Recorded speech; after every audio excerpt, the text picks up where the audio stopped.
92 সংখ্যক নলবাৰী ৰাস মহোৎসৱৰ শুভাৰম্ভণি অনুষ্ঠান আৰু পতাকা উত্তোলন কাৰ্যসূচীৰে আমি নলবাৰী ৰাসৰ শুভাৰম্ভণি কৰিলোঁ।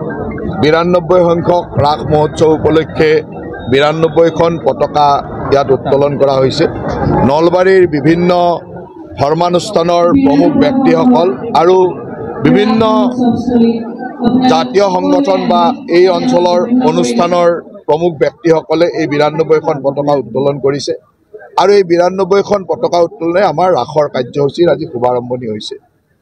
সন্ধিয়া বৰপেটা সত্ৰৰ পুৰা সত্ৰীয়া ডাঙৰীয়া ইয়ালৈ আহি আমাৰ ৰাসৰ উন্মোচন কৰিব আৰু লগে লগে 13 দিন ধৰি আমাৰ এই ৰাস চলিব। অহা 9 আৰু 10 তাৰিখে জীৱন্ত ৰাস প্ৰদৰ্শিত হ'ব।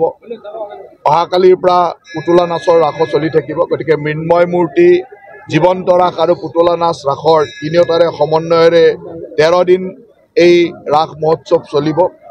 5খনকৈ থিয়েটাৰে এইবাৰ ৰাস মহোৎসৱক শুৱনি কৰিব আৰু বিভিন্ন অনুষ্ঠান আমি ৰাখিছোঁ। প্ৰাণৰ শিল্পী জুবিন গাৰ্গ ডাঙৰীয়াৰ প্ৰতি শ্ৰদ্ধাঞ্জলি জনাই প্ৰায় 10 সহস্ৰাধিক ব্যক্তিয়ে অহাকালি একেলগে জুবিন গাৰ্গ ডাঙৰীয়াৰ 20টা কালজয়ী গীত একেলগে পৰিৱেশন কৰি শ্ৰদ্ধাঞ্জলি জনাব। দীপক শৰ্মা ডাঙৰীয়ালৈ আমি শ্ৰদ্ধাঞ্জলি জনাইছোঁ। তাৰ লগে লগে আমাৰ ভাৰত ৰত্ন ভূপেন হাজৰিকাদেৱৰ জন্ম শতবাৰ্ষিকী উপলক্ষে 5 দিনকৈ ভূপেন হাজৰিকাদেৱৰ 100টা গান ৰিপিট নকৰাকৈ পৰিৱেশন কৰি এই জন্ম শতবৰ্ষ আমি ইয়াত ৰাসতে পালন কৰিম। গতিকে বিভিন্ন কাৰ্যসূচীৰ মাজেৰে আমি এই নলবাৰী ৰাস মহোৎসৱ উদযাপন কৰিবলৈ লৈছোঁ আৰু সকলোৰে সহায় সহযোগিতা বিচাৰিছোঁ। আৰু মই ভাবোঁ যে নলবাৰী ৰাস মহোৎসৱে বিগত বৰ্ষসমূহৰ দৰে এইবাৰো ধৰ্মপ্ৰাণ ৰাইজক আৰু ধৰ্মীয় পৰ্যটকসকলক আকৰ্ষিত কৰিব। এইবাৰ জুবিন গাৰ্গ ডাঙৰীয়াৰ প্ৰতি শ্ৰদ্ধাঞ্জলি জনায়, কাৰণ আমাৰ এই ৰাসখনেই হ'ল মূলতঃ মূৰ্তিৰ ৰাস, মৃন্ময় মূৰ্তিৰ ৰাস।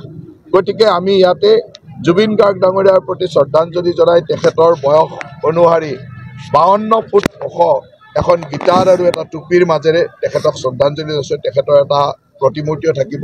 গতিকে ইয়ে নিশ্চয়কৈ জুবিন গাৰ্গৰ অনুৰাগী আৰু ধৰ্মপ্ৰাণ ৰাইজ তথা অসমবাসীক নিশ্চয়কৈ আকৰ্ষিত কৰিব।